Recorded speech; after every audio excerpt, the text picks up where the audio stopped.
Today's Bike Links is made possible by the Lincoln Lancaster Health Department. Public health, everyone, every day, everywhere. The Lower Platte South Natural Resources District. And Lincoln's 10 Health TV.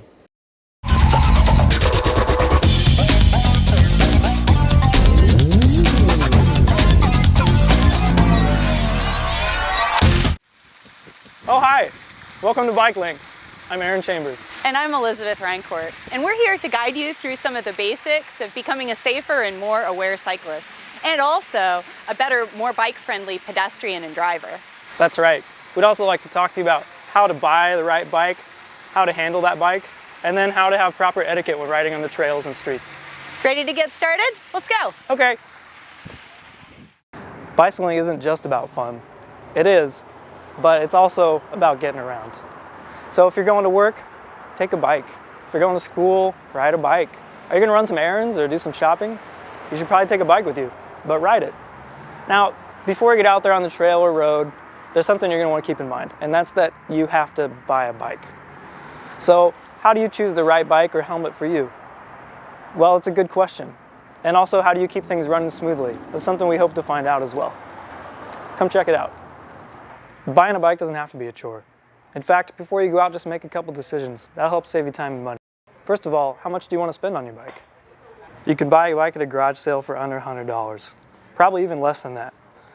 On the other hand, you can spend well into the thousands of dollars for a super high-tech, lightweight racing or touring bike. What is it that makes a difference in price?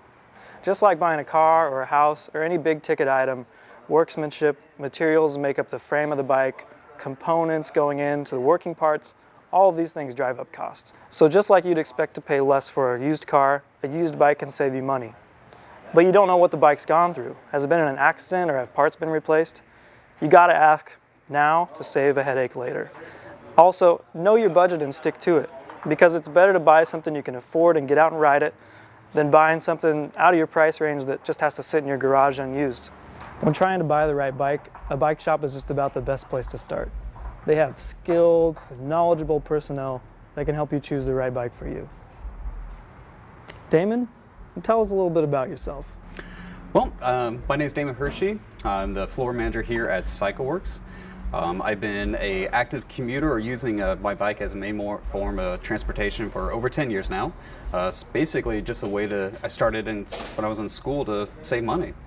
And it became quickly not only the healthy lifestyle, it still saves me money, and it just honestly becomes the best part of my day. That's great. Now, is this the right bike for me? Is this the bike I should ride?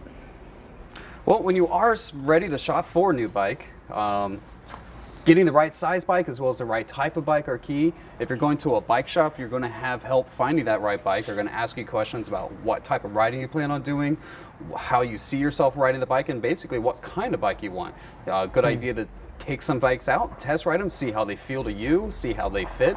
As far as fitting goes, it used to be the standard where you could simply just stand over the bike, and if it was close to you, if there was a little bit of a gap between yourself and the bike, then you knew it fit. That's not so much the case anymore. With step-through frames, with different geometries of bikes that have sloping top tubes, it's hard to get that right fit by just standing over it. You can still get a rough idea if the bike's going to fit you okay, but the best thing to do is just hop on the bike and give it a ride. See how it feels to you, see how it looks to your bike salesperson. Now, I noticed that this bike is a really beautiful color of tan, which is also the color of my pants. Is that a good factor in determining which bike I should buy? It's very important to ride a good-looking bike. Good. I always want to look good on my bike. Now, Damon, can you tell us what kinds of bikes are out there for different types of uses? There is a bike for everyone and for every type of riding. I mean, there's different types of hybrids, mountain bikes, road bikes, tandems, recumbents, and within those categories, there's subcategories. So there's going to be a bike for you that's going to match up with the type of riding that you want, how you want to feel, but also don't get overwhelmed. I mean, any bike is better than no bike as long as it's safe, it rides okay, it fits you well. Just getting out there and riding is the big point. So if I'm going in the woods and I'm riding with trees and stuff, is there a certain kind of bike that's like a tree bike? There are bikes that are better suited for more mountain bike type riding, yes. Just like there's other bikes that are better suited for more road type riding. Okay. There's touring bikes, there's high-end road bikes, there's cyclocross bikes. What's the kind of bike that I would need to like ride to work and to school and There stuff? is a great segment of commuter bikes, especially in the last few years, that really has blown up as far as like that type of category. Now, most people do like to just ride like a standard hybrid as their commuter bike. Their hybrid bikes are usually using a mountain bike kind of frame geometry, a little more upright, flat handlebar, easy to maneuver. But most hybrids are then using a 700C road size wheel. With that wheel size, you're able to carry momentum a little bit better, your pedaling efficiency is increased, and it gives the bike a little bit more versatility than your traditional road bike or mountain bike.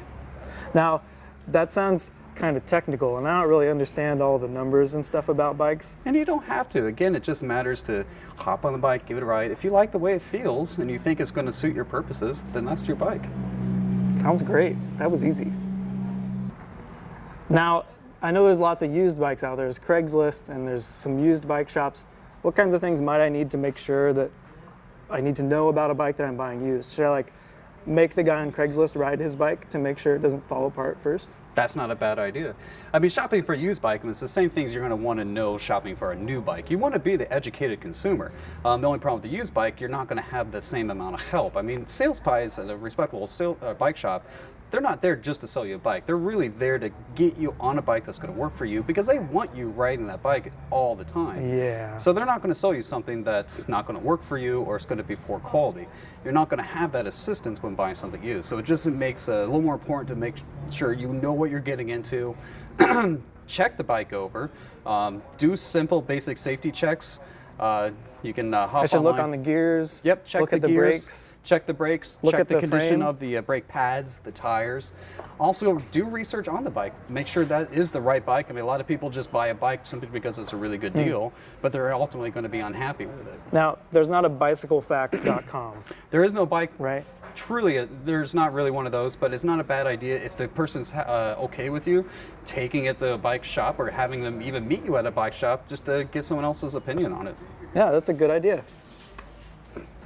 Now, what parts of the bike should I definitely make sure I look over before I buy a used bike? Well, there's a lot of things you could just check over with a quick glance. I mean, check the condition of the tires, make sure they haven't dry rotted in the sense that there's no cracks, that there's no even holes or tears in the tire.